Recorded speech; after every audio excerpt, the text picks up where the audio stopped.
The US is heading toward a Treasury reckoning in 2026. Washington is trying to pull off two conflicting moves at the same time: pull factories back home with a weaker dollar and keep global power by defending the dollar system that makes sanctions possible. Those forces are already grinding against each other. When the dollar slides, foreign investors and savers take the hit. When it holds up, the cost of rebuilding American power explodes as deficits and interest bills grow. Central banks and big funds can see it, and they are already shifting money away from US assets. Trump is chasing two goals that cancel each other out. On one side, he wants factories and supply chains back on US soil. For that, he keeps pushing for a weaker dollar because a soft currency makes US exports look cheaper to the rest of the world. On the other side, Washington wants to keep global power by defending the dollar system that everything is built on, pricing trade in dollars, forcing countries to hold US assets, and using sanctions as a weapon. Even US politicians are now saying out loud where this ends. Senator Marco Rubio points to Brazil's new trade deal with China and warns that countries are starting to move around the dollar and build a secondary economy outside US control. Brazil, in our hemisphere, largest country in the Western Hemisphere south of us, cut a trade deal with China. They're going to, from now on, do trade in their own currencies, get right around the dollar. They're creating a secondary economy in the world, totally independent of the United States. We won't have to talk about sanctions in 5 years because there'll be so many countries transacting in currencies other than the dollar that we won't have the ability to sanction them. Rubio is not talking about distant science fiction. He is spelling out the political story that justifies splitting the world into rival blocs and trying to rebuild an empire on borrowed money. That kind of project still depends on one thing: the rest of the world holding dollar assets. That power needs a strong, trusted dollar. If the value of the dollar slides too far, holding US stocks and bonds stops making sense. Imagine you buy a 10-year Treasury at a 4% yield. On paper, that sounds safe. But if real inflation runs far above the official 2.5% number, your safe return is being eaten away every single year. If you are a foreign investor and the dollar drops another 4%, your nominal gains can vanish. For Americans, a weaker dollar shows up as higher import prices, more expensive energy, and a cost of living crisis that keeps grinding. Big money sees this pressure building.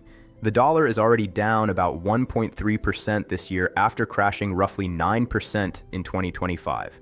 According to Bank of America, professional money managers have cut their dollar exposure to a 10-year low.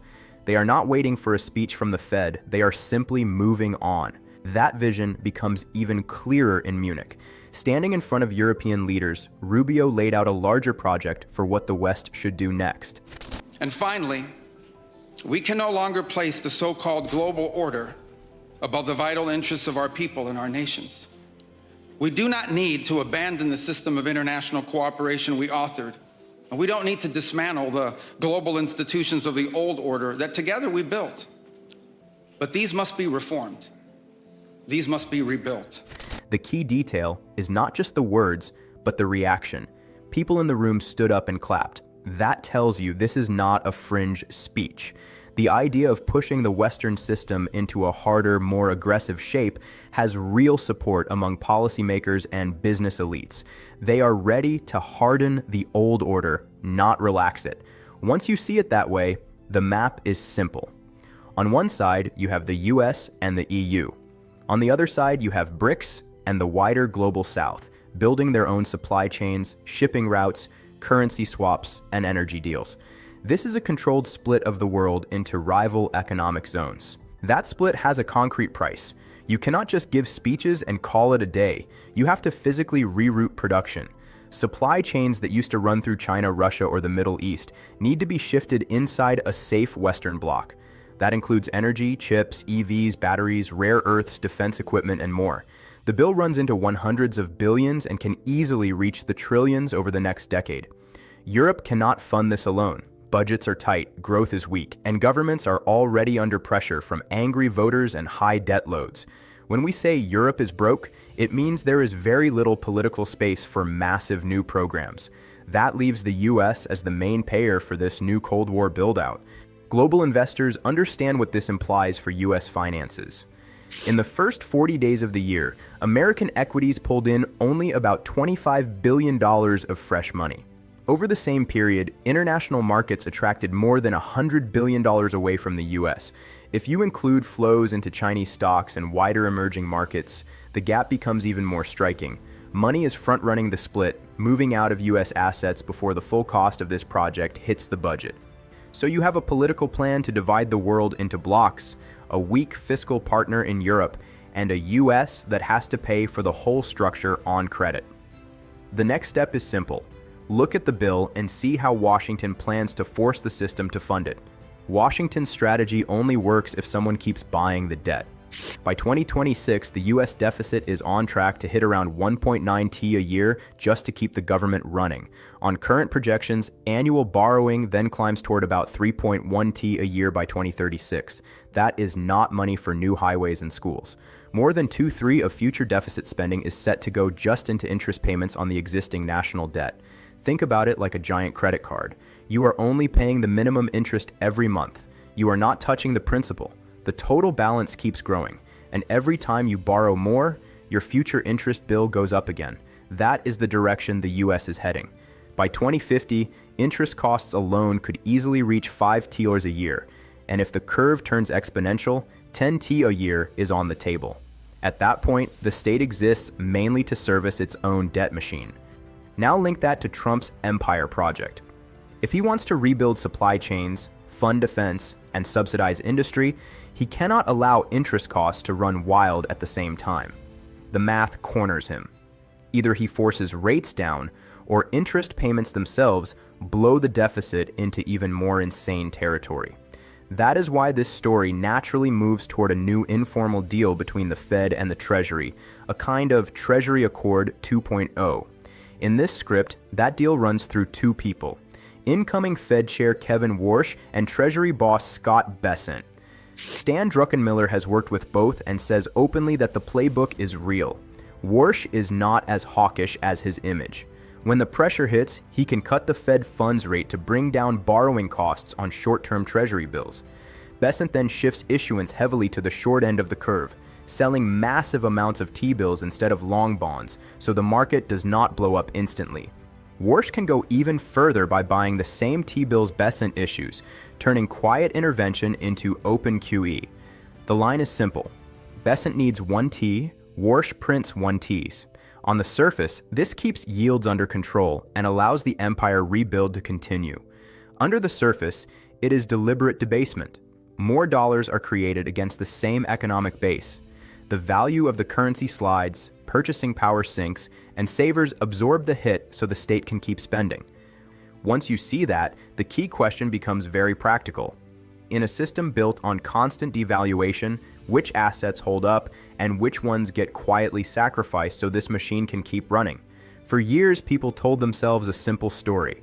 As long as Washington prints money, US stocks will keep climbing and bail everyone out. That story is breaking. In this cycle, the main winners from US debasement are outside America. Look at the numbers. Over the past 12 months, the S&P 500 is up a little over 11%. On the surface, that looks fine. But over the same period, the dollar has dropped around 10%.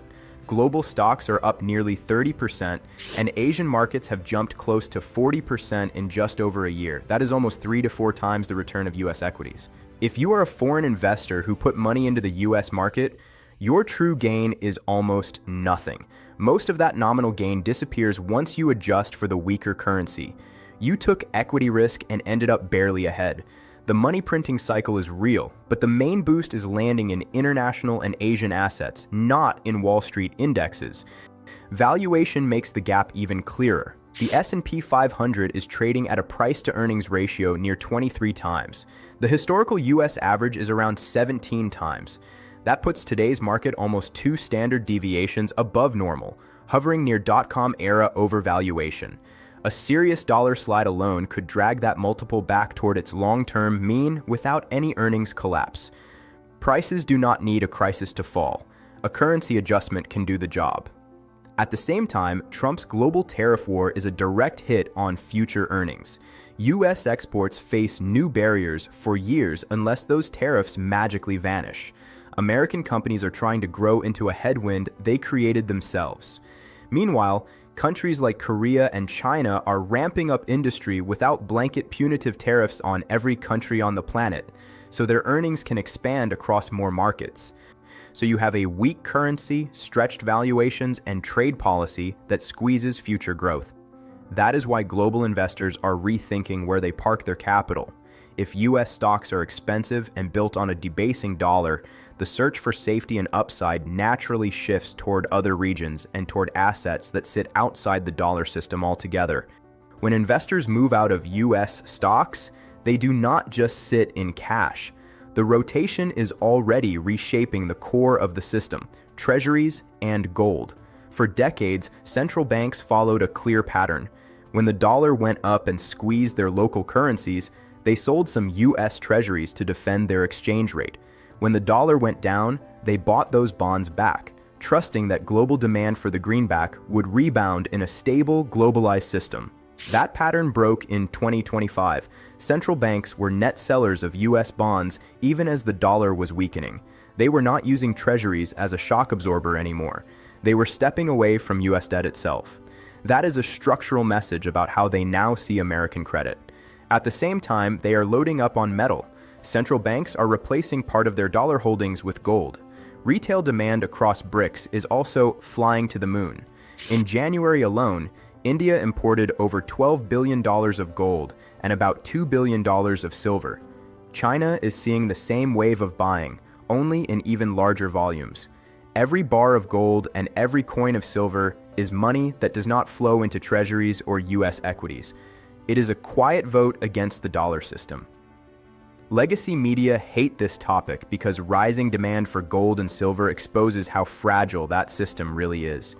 If people and central banks trust metal over paper, the story of the risk-free US asset does not hold.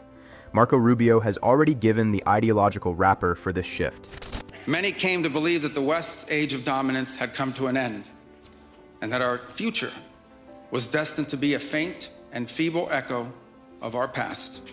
But together, our predecessors recognized that decline was a choice, and it was a choice they refused to make.